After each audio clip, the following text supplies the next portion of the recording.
Hi, my name is Anita, and in today's class, we're going to be learning about the parts of speech. Parts of speech is one of the first things that you would learn in a grammar class in school, or if you are learning the English as as a spoken language for the first time. One of the first things in grammar that you learn. And parts of speech are actually the different, they work as different words that perform, they are words that perform different roles in a sentence. So they are words. Parts of speech are nothing but words, but they perform different roles. They're not doing the same thing, they're doing different things and in a sentence. Now, what are the different parts of speech? There are totally 8 parts of speech, the basic ones, which are nouns, pronouns, verbs, adverbs, adjectives, prepositions, conjunctions, and interjections. Nouns, pronouns, verb, adverb, preposition, adjective, conjunction, interjection. Now we will see each of these, the meanings of each of these separately. So first we will start off with noun. Noun are words that are used to name people, places, animal, ideas, and things. People, places, animals, ideas, concept, or things. And we have proper nouns and we have common nouns. So those are the 2 types of nouns. Proper nouns are your name.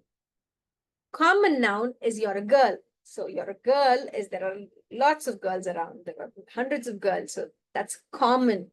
So that's the word that you use to denominate all the girls in the world. So that's common. But your name is specific to you. So it becomes a personal noun. So you have common nouns and personal nouns. Sorry, proper nouns. Common noun and proper nouns. It's personal, so it becomes a proper noun. So, and then we have, okay, I'll give you some examples of nouns. I have a pet. Can anybody tell me what's the noun in the sentence? I have a pet. Pet is the noun, and it is a common noun because everybody has pets. But what pet it is, the name of that pet becomes a proper noun. So pet is the noun in the sentence. Is this your book? Is this your book? Which is the noun? Book is the noun.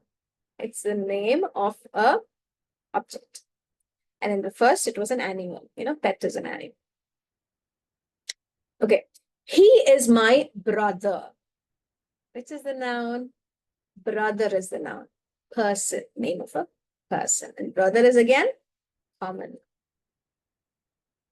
Satish is my brother. Satish is a proper noun. Again, noun, name of a person. He is my brother. So Satish, that is Satish. He is my brother. That is Satish, proper noun. He is my brother. Brother, common noun. Okay. Let's move on to pronouns. Pronoun is the word that are used to substitute a noun. Let's use me as an example. Anita loves singing. I love singing. Anita is a noun. I is a pronoun. I'm using I instead of my name. Noun. Instead of my proper noun. So I is a pronoun. Other examples would be he, she, it, them, his, yours, anyone, nobody, who, number of pronouns. Any word that you use instead of a noun that denotes, stands instead of a noun becomes a pronoun. Another example word, did someone see a red bag on the counter? Did someone see a red bag on the counter? Someone is the pronoun. Is this the boy who won the first prize? Who? That is my mom. My pronoun. It's a these are actually not just standing instead of them, but they're emphasizing it more. So there are different types of pronouns. There are a lot of different types of pronouns like indefinite pronoun, relative pronoun, possessive pronoun, reflexive pronoun. It gets complicated. So let's just not get into all that, but just think of pronoun as something that substitutes the noun. Or we look at simple pronouns like he, she, it, them, yours. Okay. Okay. Now, the next part of speech after the pronoun is the verb. Verb are action words, doing words. The noun does something. It's a verb. So what does the noun do?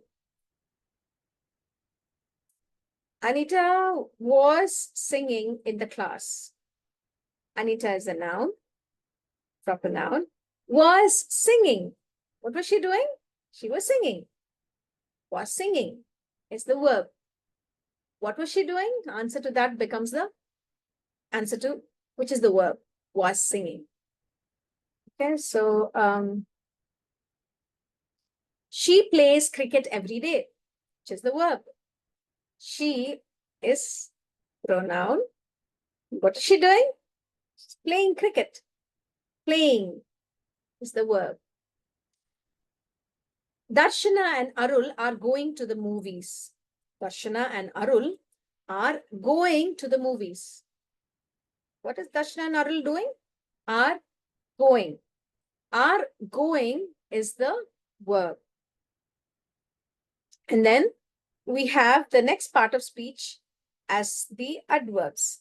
Adverbs are words that are used to provide more information about the verbs. Verbs, as we saw, are doing words. They are the action words. And adverbs speaks more about the verbs. For example, and actually there are 5 types of adverbs. Adverbs of manner, adverbs of degree, adverbs of frequency, adverbs of time, adverbs of place. And that is going to take quite much more time for us if we go in detail, but we wouldn't be doing that in detail today. We'd only be looking at just the basic definition of adverb. Tony was so sleepy that he could hardly keep his eyes open during the meeting. Hardly.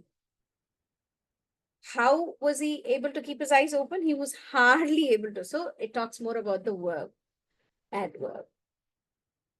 Savio reads the newspaper every day. How does he read the newspaper? He reads it every day. And can you please come here quickly? How do you come here? Quickly. So that talks about the adverb. Next, we have adjectives. It's just like an adverb, but adjectives speak more about the noun. Adverb speaks more about the verb. Adjective speaks more about the, it's used to describe or provide, provide more information about the noun or the subject in a sentence. For example, adjectives are good, ugly, quick, beautiful, big, pleasant. Let's use that in some sentences. The red dress that you wore on your birthday was lovely. What dress? The red dress. How was the dress? The dress is the noun. It's a common noun. The what dress? The red dress, the green dress, the big dress, the lovely dress, the beautiful dress. All these are adjectives that talk more about that dress. So that's an adjective. The next would be prepositions. The next part of speech is the preposition. Prepositions are words that are used to link one part of a sentence to another. Prepositions show the position of the object or the subject in the sentence. Like some examples are, where are they? Where are they positioned? What is position where? The object. Where is the object? Where is the subject? Where are they? They're in, they're out, they're up, they're down, they're beside, they're in front of, they're below, they're opposite. All of these are prepositions. The child hid his birthday presents under his bed. Preposition. Mom asked me to go to the store near my school. Near. Preposition. The thieves jumped over the wall. It's a position. Where? How did they do it? They were doing it over the wall. It's a preposition. So that's the sixth part of speech, the preposition. The seventh one is a conjunction. What is a conjunction? Conjunction is a part of speech that is used to connect two different parts of a sentence. So it's a long sentence and you use the conjunction as a word to connect these two sentences to make it into one long single sentence. Meera and Jasmine had come to my birthday party. Also to add 2 or 3 numbers together. Jane did not go to work as she was sick. As is a conjunction. So, did not go to work, she was sick. 2 sentences, you're bringing it together by using the word as. Jane did not go to work as she was sick. Unless you work hard, you cannot score good marks. Unless becomes a conjunction. I have not finished my project, yet I went out with my friends. Yet I did not finish my project, I went out with my friends. 2 different sentences. We're bringing it together with the word yet. So that becomes the conjunction.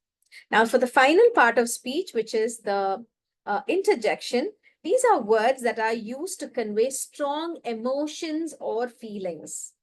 Wow. Alas. Yippee. And it is always followed by an exclamation. Wow, what a wonderful work of art. Alas, that is so sad. Yippee, we won the match. And all of these words have the exclamatory mark next to it. So these are the 8 parts of a speech which you would be using in your everyday communication.